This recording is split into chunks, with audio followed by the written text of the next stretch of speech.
మనం యేసుక్రీస్తును స్వీకరించటం వలన యేసు ద్వారా క్రైస్తవులం అయ్యాం. మనం క్రైస్తవ్యం అనేది ఎప్పుడైతే వచ్చిందో యూదా గోత్రం, బెన్యామీను గోత్రం, దాను గోత్రం, నఫ్తాలి గోత్రం అన్నీ తీసేసాడు.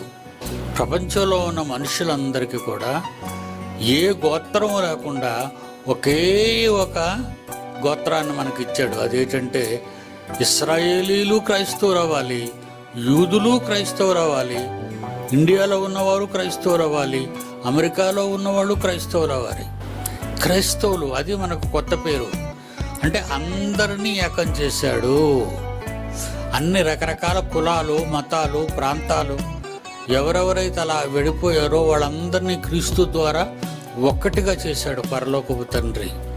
కనుక మనం ఎవరైనా అడిగితే మనం యూదా గోత్రికులం కాదు, మనం క్రైస్తవులం.